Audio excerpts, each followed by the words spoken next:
Hello and welcome to the 24th episode of In Conversation with Colton. I am joined with half of the band Fever. We're in very, very sunny Hull. How are you both today? Very good, thank you. Very good, thank you. Yeah, what are you drinking? Chamomile tea. Oh, is it good for indigestion and stuff, or do you not do it for health benefits? It's just a bit cold and wet, isn't it? That's what it's good for. Yeah, exactly. We're not sponsors, Fever. Oh, really? Well, maybe, now you've mentioned it, something might come off the back of this, so you never know. So let's have a chit-chat about your fabulous music, a release not too long ago. So we've got International Dream, and it was also released via Blossom's record label, Very Clever Records, because you're like best mates with them, aren't you? Kind of. Yeah. So talk to me about that song. What's special about International Dream? Well, to be honest, it's quite an old one. Like, I'd written it quite a long time ago, and to be fair, it was just a song that whenever we played live, like, the audience seemed to react really well to it, and we kind of like, we weren't ever planning on releasing it as a single, but then we was getting a lot of comments and messages of people like, when are you going to release International Dream and stuff like that, and this song's kind of a bridgeway between what we're currently working on, which like will be out soon, our next single. We haven't announced it yet, but yeah. Is it a secret? If he's being honest, he's actually a little bit sick of International Dream. Who are you? Don't say that.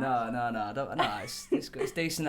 We're just very like happy with the newer stuff at the minute, but it's a nice bridgeway. I still like it. It's a good tune. But Good. I think it's the same with any of the tunes that you spend that long like mixing and recording them and doing the videos and everything. By the end of it, we're sick of it just at the point when we're putting it out. So yeah, we're done with it, but we will keep playing. It doesn't take away from the fact that it's obviously a bang sexy tune that everybody enjoys. Thank you very So much. don't worry about it. Just before we went into lockdown, me, because my boyfriend sat over there, hello Shay, cameo, we went to see you at the O2 Academy in Sheffield. We were there in the crowd. Yeah, seriously. Getting, well, that's probably getting COVID, but we didn't get COVID, luckily, you know. But everybody was like handing out hand sanitizer, so the thought was there. It was like safe. Yeah.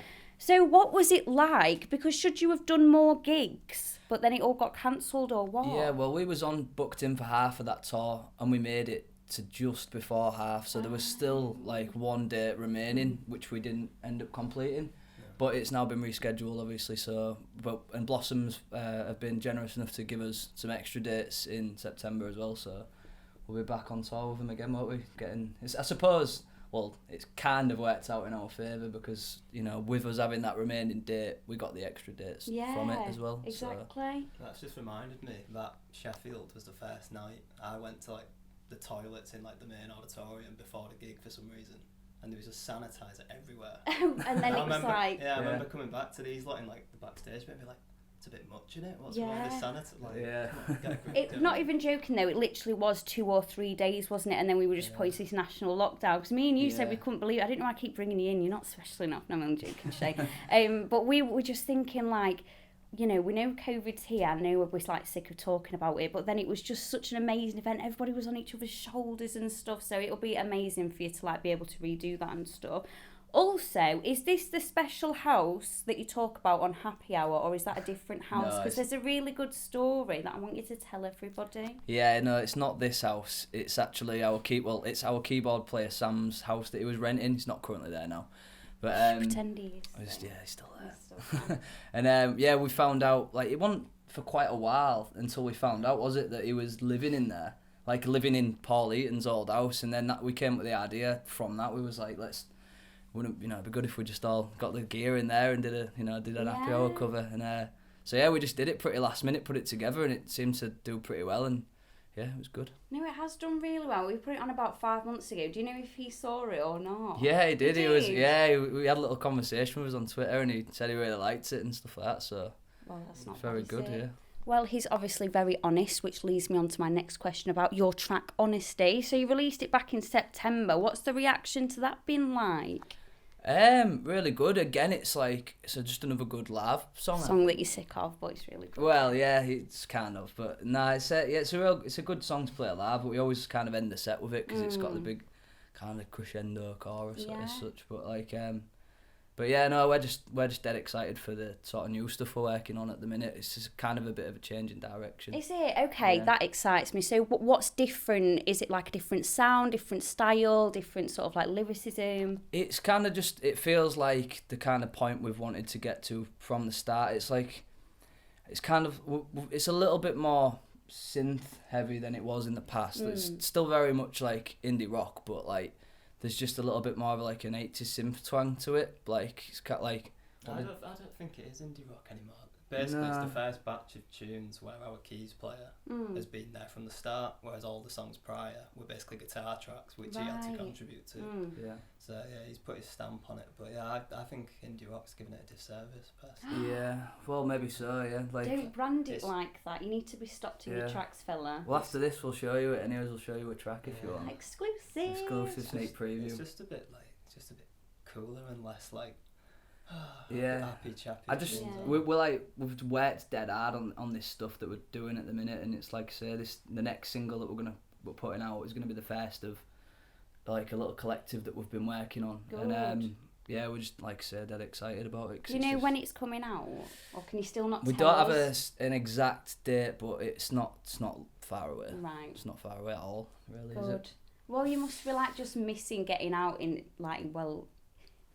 general, to be honest, but then you actually managed to record a set for YouTube for Sound On, I think it was, and that was like, you said it was your first full band performance back together for 6 months. So what's it been like not being able to sort of get together and make music, or have you been able to do it? I don't know whether you send each other music or...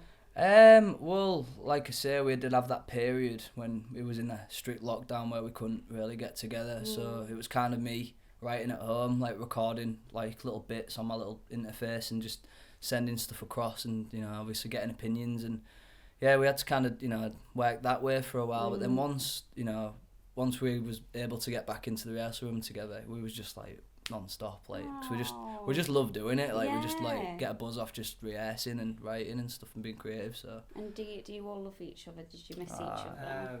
He loves me. Does he? Joe's a bit of a tin man. You're a bit cheeky, you are. How do you know each other? Well, how do we know each other, Joe?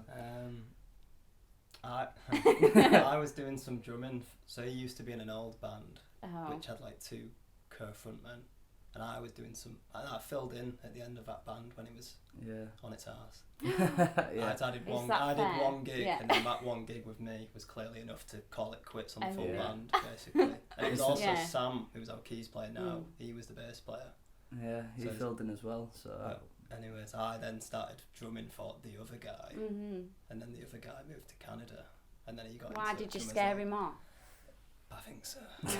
And then when he moved, James then. And then I was kind of like working on like a batch of songs, wasn't really thinking of starting a band as such, and I just literally messaged Joe and said like, do you want to come and drum on one of my tracks, because I didn't know what I was going to do, whether it was going to be a solo thing or whatever. And then he was just like, come on mate, let's get a band together. And then we went from there. But then how did you, and I don't mean this in an offensive way at all, because you are clearly so talented, but how do you sort of get into being friendly with Blossoms and stuff? Because you've obviously like had to work to get there and have your music released by their label and stuff. Well, in my last band, we toured with Blossoms like before that, they kind of struck big, and I got to know Joe, the drummer, pretty well, and I'd like, he became quite a fan of that band at the time, and then that band split up, and then like I say, I wasn't doing anything for a while, and I carried on writing, and then I just dropped Joe a message, Joe Donovan of Blossoms, and I just sort of sent him our first single, Jungle Man, as a demo, and he was just like, he buzzed over it, and he was just like, oh, that's ace, and then he sent it to his manager, and his manager buzzed over it, and they just said, oh, do you want to release it through Very Clever, just to give you a little leg up, and we was like, yeah, so dead happy with that. And then within that, like 2 months later or something, I don't think it was that, we got an email off Conrad, which is Blossom's manager, and he just said, oh, do you want to come on some dates with us and open up? And was just like, definitely. That must have been so exciting. Do you feel like you've sort of created this fan base now through touring with them and stuff? It's definitely helped. So don't get me wrong, it was great, but we still feel like at that point in time we probably wasn't like ready. I think we did well for the tour, but we kind of like... I think you did really well. Oh, thank you. But it was still very early stages of the band, you know what I mean? And then like that's the good thing since, that tour, and now like we've had so much time to develop and stuff. Like we feel like when we go back out, we're just going to be a totally different band. And when is this new tour starting then? What, with Blossoms? Yeah. It starts in September, doesn't it? September 2nd. Yeah, that's it. Lincoln Engine Shed. Yeah. Oh yes, he's got the date in his diary. Yeah, Joe's like the little diary. Are you? You seem like very quiet, but like a bit, I don't know, just cheeky, witty. Is that your personality? Yes. It's all calculated, don't worry. Is it? Everybody's got different attributes in the band. Yeah, he's very organised and I'm just daft. Is he? You're like the mum of the group. What about the others? What are they like? They just listen to me and you, don't they? You two No, call I'm the joking. shots. Yeah, no, every like I suppose like creatively, like I'll write a song or whatever and then come into the rehearsal room and show everyone it, and then everyone has their part. Like everybody's got like a sort of say in everything we do. We are a proper band, which is good. But I think like making main decisions, it tends to be me and Joe that direct it, but we let everyone else obviously have a say. You've do you know got what I mean? to, Yeah, of course you do. Like, being the That's why main we're a man band. and all that. Yeah, You know what I mean? exactly. But, oh, well, that's brilliant. And I just want you to sort of tell everybody watching at home, I know we've got new music coming up, but what can people expect from you this year? Obviously, we've got the tour, but get them excited. well, Excited voice. It's trying to think in your head, what am I allowed to say and what am I not, do you know? Because yeah. we've got things that are sort of, under the wraps. But yeah, there's going to be plenty of new music. Definitely, in our opinion, the best stuff we've done yet.